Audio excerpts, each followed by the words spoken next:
passion and pageantry of college football lives here. This is the Paul Finebaum Show, Hour 1 podcast. This might be college football heaven. Started with some headlines, guests waiting. And did you see this last night? Mike White used to coach at Florida. They gently told him it might be time to leave. He went to Georgia. He had a monstrous lead, let it all slip away, and then in the end won the game against the number 3 ranked Gators. And then this happened. Is that Kirby Smart? Kirby's saying, hey, don't come out. That's Josh Brooks. You have to wait 90 seconds or it will cost us money. Delayed celebration. You ever had that? Not premature, but delayed. And this is what it looked like. Josh Brooks it was so giddy after the win, he decided to do something a lot of ADs are not doing, having their football coaches have spring games. Yes, Virginia, Georgia will have a spring game this year. There's a bit of a gambling scandal making the rounds. Have you heard about this? No. I haven't either. Point shaving, pro and college basketball. Never heard of it. If they could speed it up, I really wouldn't care. But we'll talk to the author of that story. Meanwhile, CFP leaders waiting to decide on making changes. That is not AI directed. That is actually my voice saying that. Although it could be AI because it seems like it's the same old story. Heather Dinich has covered more of these stories than I have, and she joins us now. Heather, welcome back home. Another long trip to Dallas, same result. Tell us what happened. Well, after 7 hours, the commissioners emerged from the meeting at DFW, and several of them who stopped to talk, including ACC Commissioner Jim Phillips, said that they need more information before deciding whether or not they want to change the seating for this fall. And remember, a week ago in New Orleans, between SEC and Big Ten meetings, SEC Commissioner Greg Sankey and Big Ten Commissioner Tony Petitti said publicly that they would vote in favor of a straight seating model, which would basically make it easy for fans to understand, take the selection committee's top 12 and seed them the same way while still making room for the 5 highest ranked conference champions. And Paul, the biggest difference and the reason there's a hang up here is because if you just took the top 4 teams and gave them first round byes instead of the 4 highest ranked conference champions, which is what it was this year, there would have been 2 major changes. Number 3 seed Boise State would not have earned a bye as the Mountain West Conference champion, and also Arizona State as the Big 12 champ wouldn't have had a first round bye. And they also would not have received an additional $4 million each, which teams get for reaching quarterfinals. So there's money and there's a lot more at stake as they consider whether or not to make that seating change for this fall. Now, Heather, I don't want to come down on Commissioner Phillips. He was not at least nice enough to talk. I don't know why the others couldn't have stopped to their private planes. But my point being, what more information do they need to know?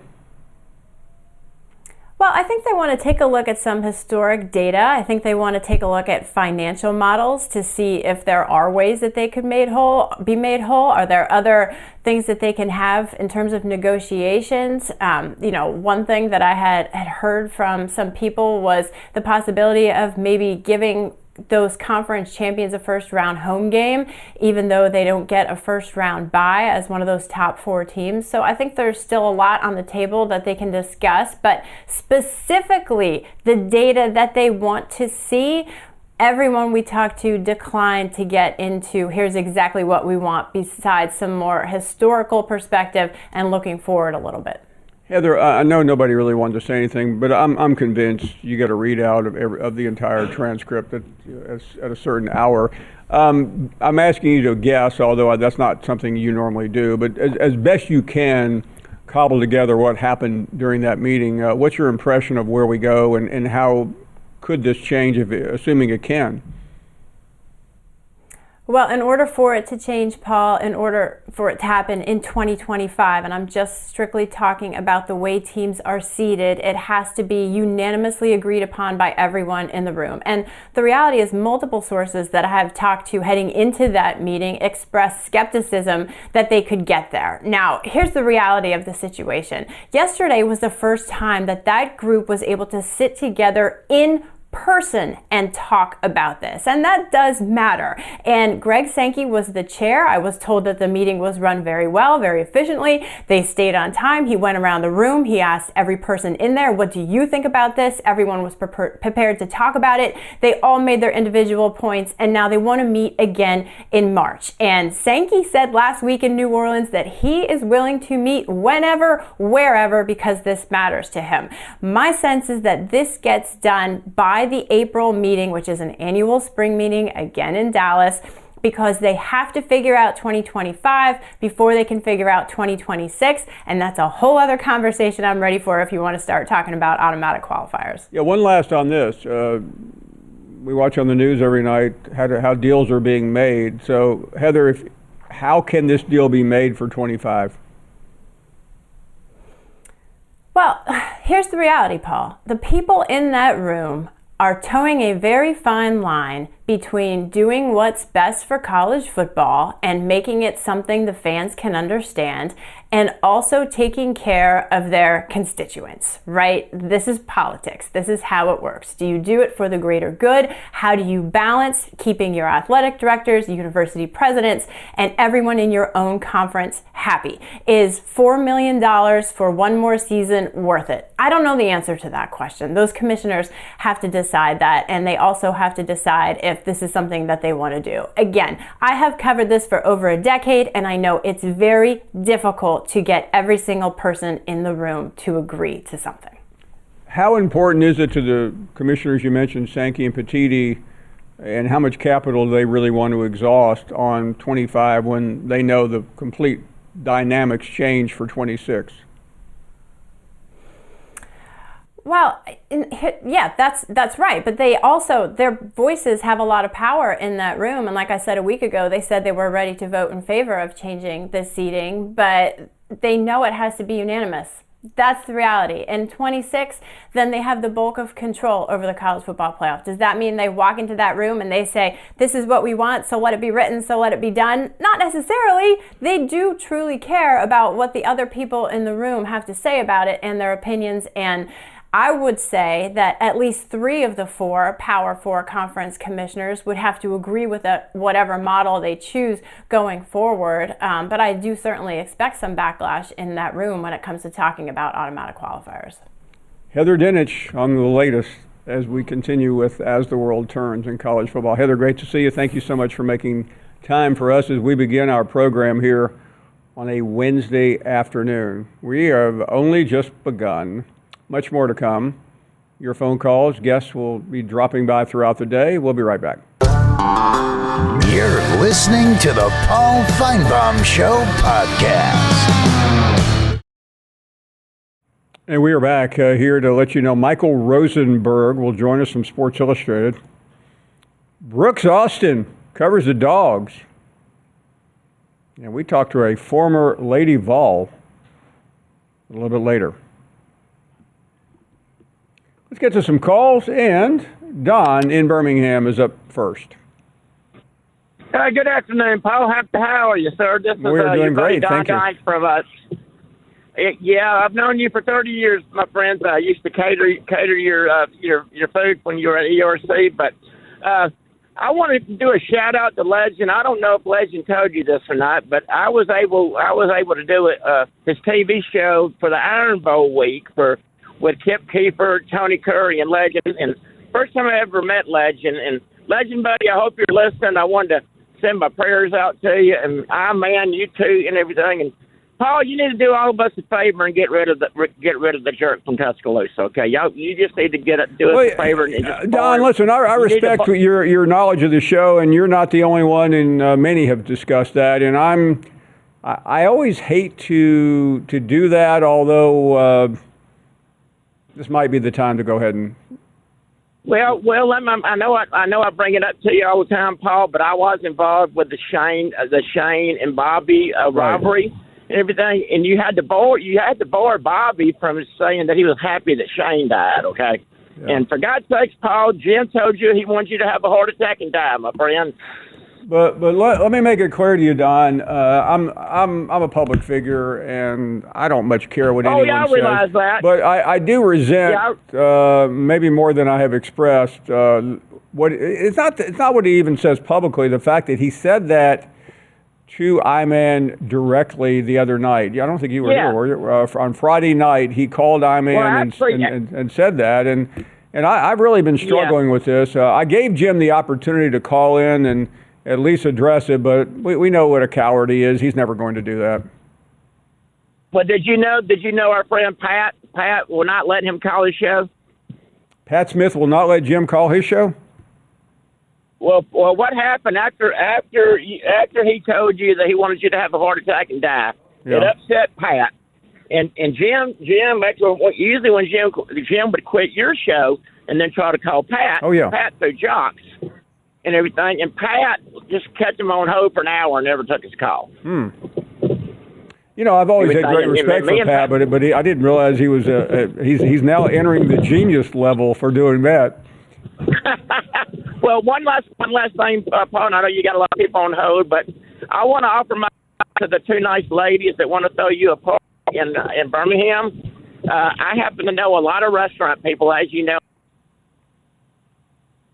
If they can give my number to the ladies, Paul, I would love to help out on that deal. Well, if you want us to do that for you. Well, first of all, thank you. Listen, Don, I never want anyone to do anything for me other than to participate here, but I will make sure that they are aware of that.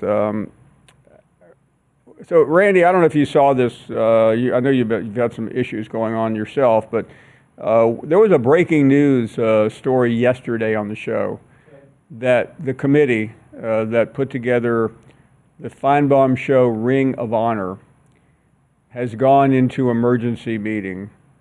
And I don't know, I have not heard from the crew in the other room. There's been a lot going on today. Anytime there's a food truck outside, you never can find anyone.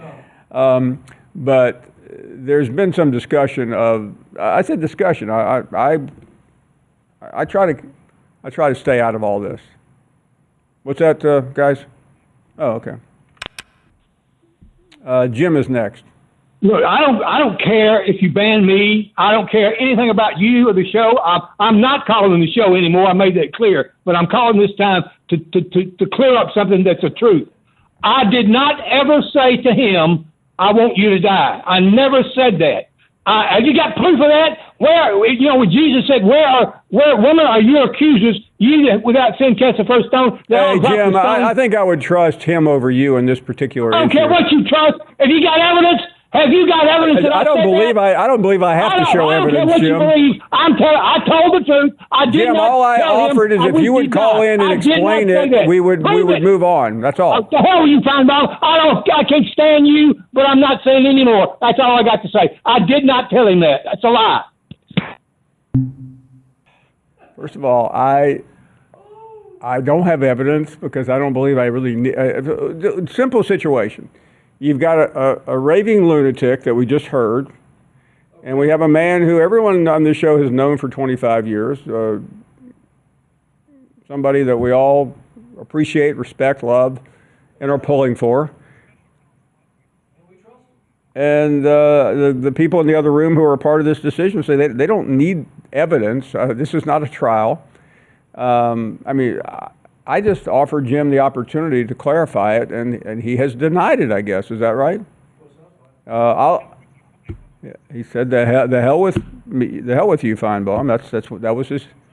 So I am not going to be the judge and jury of this, but I will. We have now heard one side of the story. We have heard Jim's side.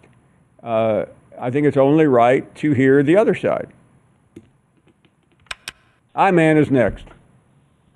You know, Paul, I just listened to Jim doing his raving and thing, and after I got off the phone with you, it was about 5 minutes, and Jim called, and he was talking to me with that same tone and aggressiveness, and he was telling me about God's karma and what a SOB I was, and that I would be a dead SOB. And those aren't exact words because, just like you're trying to listen to that and decipher all of that, but you know what you've heard. I've got no reason to call and lie to you. The only reason I called the other Friday was because AJ kind of touched on it, because we were in the Spaces room, and I just said, you never guess who called me. And they all said, well, Jim. And they figured, they guessed it because Jim calls me pretty often. And so I called in to clarify, kind of what AJ may have not gotten his point across. I've got no reason to lie on Jim, and I don't really care what happens with Jim. I mean, Jim can go on and have the best life he has. But I will say this.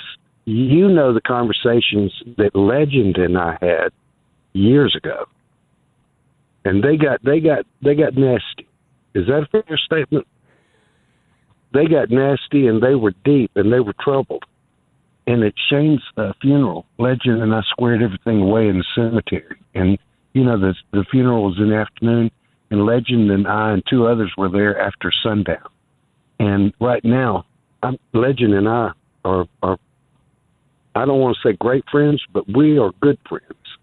That's how far we've come, and you can see how far Jim has gone. And I whatever y'all decide to do on your show, that's your prerogative. I really have no comment because that's what y'all do.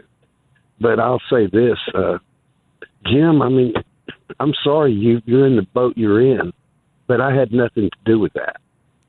And you're the one talking about God's karma and all of this, and how that we have to live our life to understand God's karma because it only shows up. Those are kind of his words. Maybe this is your anger right now, is you being set up for this particular moment because he already knew who you was going to be today. Have a good day. Thank you, Amir. And I want to just offer this to the audience. I am not in favor of taking anything away from anyone. I've never liked that in sports when the baseball committee or the Heisman Trust goes in and takes something away. In my mind, the reason I argued for Jim to be included in the Hall of Fame was because I thought his record spoke for itself. According to the committee, they will release the findings on Friday. I'm not trying to influence the committee. I'm not part of that. So, I hope the committee decides to leave him in. I hate to give him more of a reason to be a martyr than he already is. I think I have, but I'll offer an aside. There have been times when a lot of people are angry with Jim, but every once in a while somebody will call and say, you know what, I think he's whatever. Jim has no support. He literally has not a single, Randy, is there a single person out there defending Jim? No, everybody is horrified. They're aghast. They're shocked. And I think that's really the worst position to be in. I've said all I can say. I don't want to say any more. Let me check in with Josh, who is up next. Hey, Josh. Hey, what's going on, Paul? How's it going today? Very well, thank you. I just wanted to say, I bet you a steak dinner, like always, that Jim ends up calling back like he always claims he's not going to do. Well, he just said he's not calling anymore. So, Josh, I have to believe him, don't you, Randy? Oh, yeah. Don't make me laugh. I'm trying to be serious. Pembroke is up next. Hello, Pembroke. Good afternoon, Mr. Finebaum. I hope you're well. We are. Thank you. Good.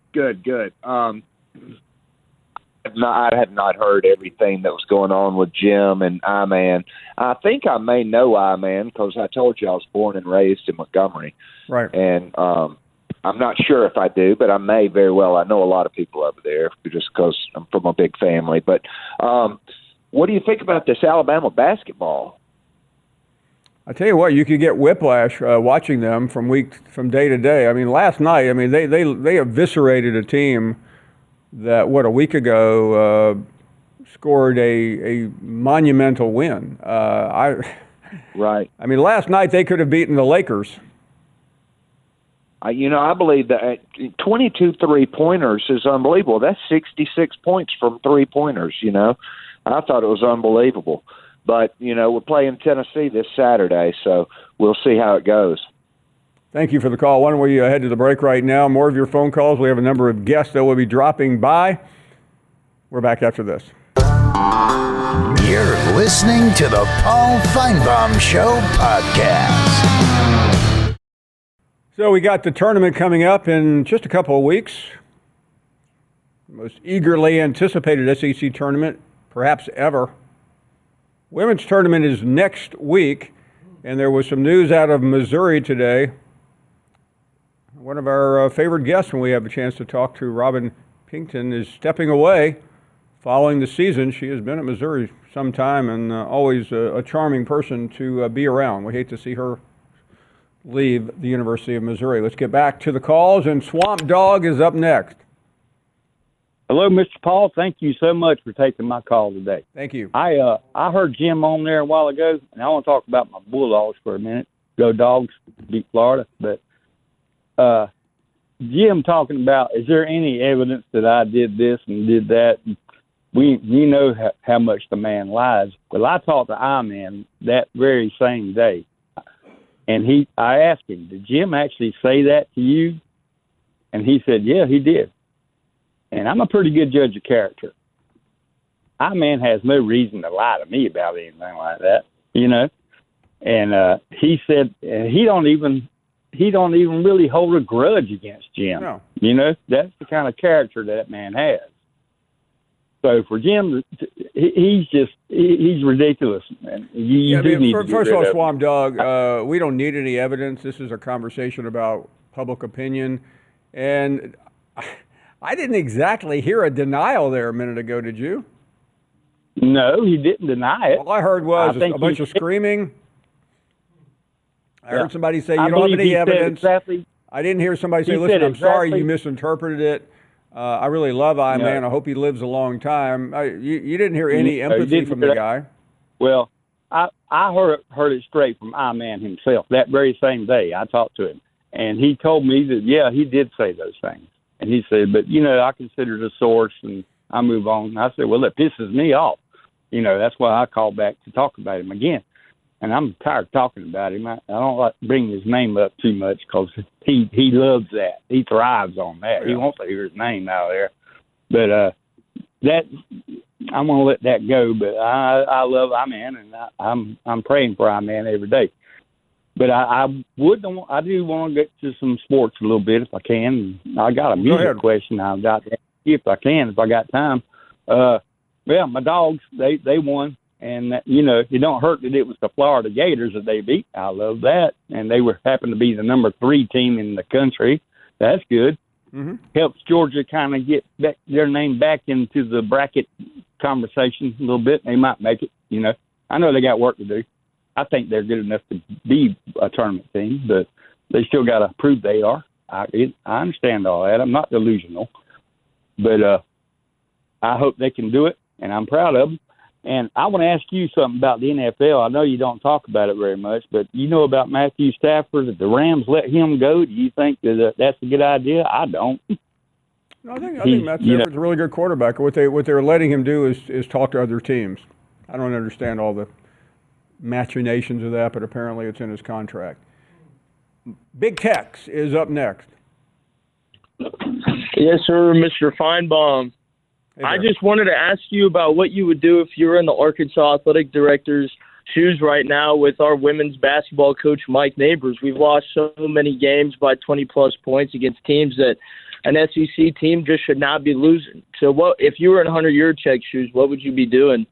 Yeah, listen, I know Mike Neighbors, and I know he's got a lot of fans out there. He's a colorful character, but I think what you have to do, no matter what I just said, because what I just said has nothing to do with whether he should stay or go, you have to evaluate the record. And what I hear from athletic directors about all sports isn't so much the record, it's the trajectory. And if you're losing games by multiple double digits, that shows a bad trajectory.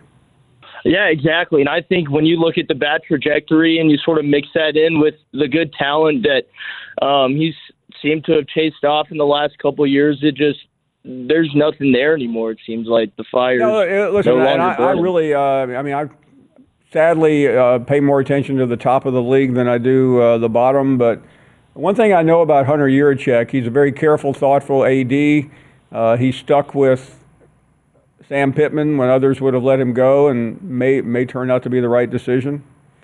In terms of Mike Neighbors, I can't answer that specifically. I just think you have to look at, are people coming to games, or is there enthusiasm? Have you flatlined?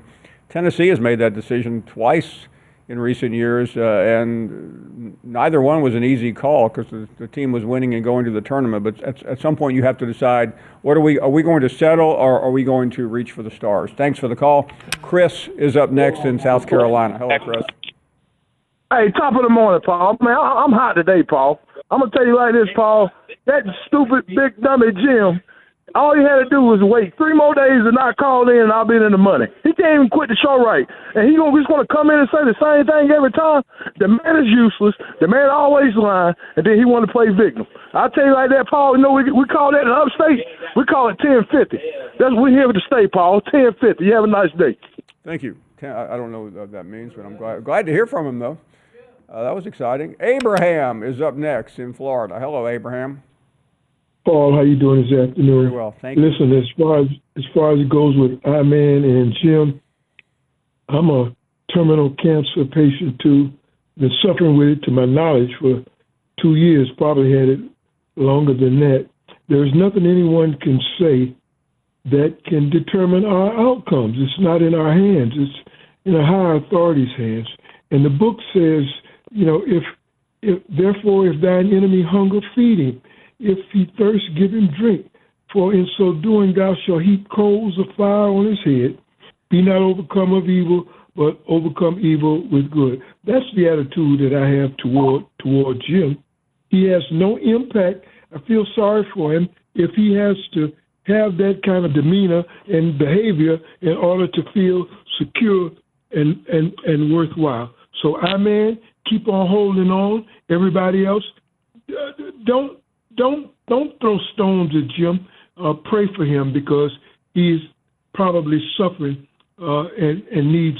You know, Abraham, I think this is the best call I've heard, and I would offer the same thing. And I'm upset with myself for even responding to him because we should have just said, Jim, why don't we all hit here and pray for your well-being. Thank you, Abraham, and I hope you continue to fight this difficult fight. All the very, very best to you. And that is true. It really is.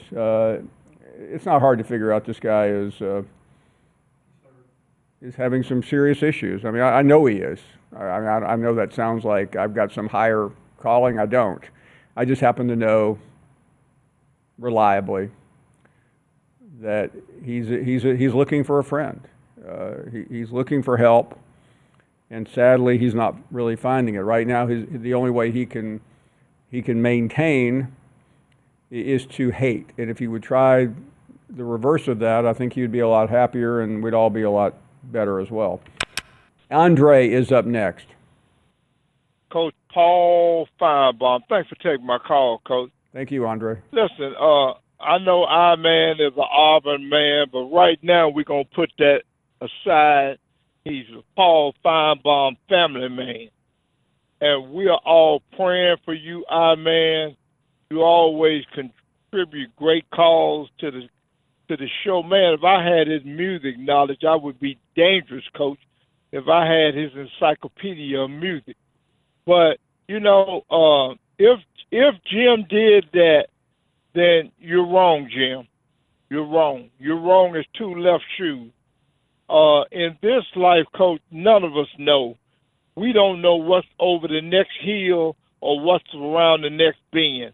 Only the good Lord knows. And in this life, we all going to face our fair share of demons and trials and tribulations. There are two kinds of families, Coach Finebaum. There are those that got problems, and there are those you don't know have problems. We all have problems, including rich people. They may hide behind the money, but they have problems too. So, but I just wanted to call in and say, man, we're praying for you. Keep battling, and with the Lord, there is a way. Hey, thanks for taking my call, Coach Finebaum. That was an amazing call. Why don't we break here? More to come. More of your phone calls around the corner. You're listening to the Paul Finebaum Show podcast. Is the Paul Finebaum Show. I'm coming for you. Well, maybe my appeal for sanity is not going over well. Kumbaya does not seem to be the expression of the moment. Dan, says your show is going down the toilet with every one of these calls talking about Jim. It's my fault. Can anyone share with me the point of the Finebaum Show? Can we ask Chat GPT that? I don't know, according to Sean David Warren. I trust anyone with 3 names, by the way. John is up next. Hello, John. Hello. Hey. Hello. You're about the only. John, you're going to have to take the are you there? I'm here. Okay, well, good. Can Go right you hear ahead. me now? Yes, I can. Okay. I just want to let you know that the Finebaum Show is the only one that I watch or listen to on a regular basis. The rest of them, yeah, they come in and out of my life, but I don't really pay a whole lot of attention to them. I'm a long-term first-time caller, and I'm 72 years old, and I just want to wind it. Yeah, John, let me try to get you on a better line. I don't know what kind of phone you're using, but it's not working. Thank you very much for calling us, though, and supporting us. Moving on, Catherine is up next in Florida. Yeah, hi, Paul. I just want to say, we need so much more positiveness today. I mean, this country is faced with so many issues, and as long as I've lived, I mean, it's a state of chaos, and every day is something new and different. And, we enjoy sports. We enjoy your show because you've gotten us through a lot of different kind of crisis, and to be feeding into somebody's ego, I mean, is really sad. But I just want to tell you that you do a great job, and the guys, behind you in the studio in there, it's the same thing. And I just can't believe that there is someone like this, and I don't know what else to say. Catherine, I'm not going to go biblical on you, but there are always people like that, and I think what those people do is they keep our eyes wide open. Thank you for the call.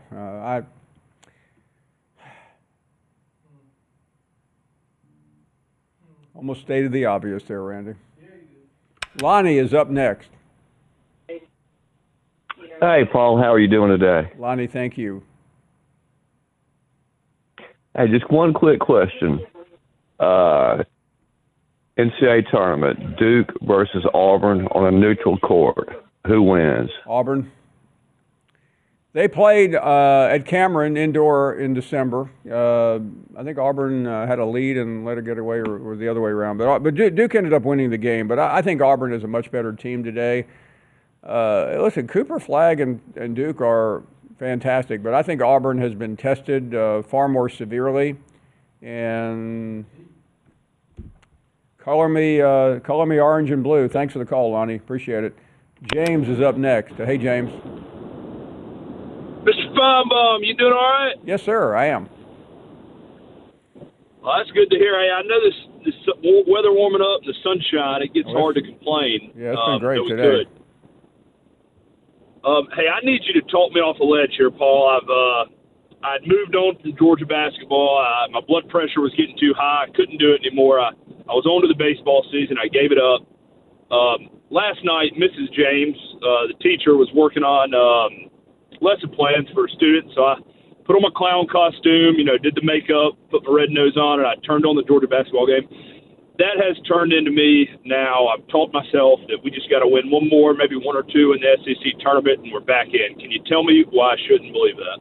I think you ought to believe that, and part of the reason is, and I was watching that game like I know you were, and I'm thinking, okay, Georgia. I mean, Georgia has had a bunch of leads this year, and I don't believe they've held on to one important one, and they didn't this time. But I think when you go through that roller coaster experience, it does something to you, and I thought that 3-pointer at the end was as big a shot as I've seen all year long. Congratulations to Mike White. That was amazing. Let's go to Otis next in Austin, Texas. Hey, good afternoon, Paul. I am here to defend Jim in Tuscaloosa. If there's a God, there has to be a devil. Jim is an agent of Satan, and let it be a lesson to us all. Believe and trust in God, or you will be sentenced to spend eternity listening only to Jim. Hook 'em on. Okay. So Jim finally found a defender who called him the devil. B.A. is up next. Hello, B.A. Hey, how you doing, pal? Quick and brief here. I have a couple questions for you, but first, just wanted to let all the Buckeye fans out there know that it is great to be a Michigan Wolverine. You know, the only Big Ten team with 15 wins and no losses in a national championship. And to beat the champs, you got to beat the champs, and they didn't do it this year. But just wanted to ask you, Paul, so now I know Michigan is in the NIL game, which I don't like. I'm old school. I like the way, college football was, and I don't like what it is now. But what do you see as, like, the top 5 schools NIL? I'm thinking it's like Oregon, Ohio State, Michigan now. I think you nailed it, B.A. End of the hour.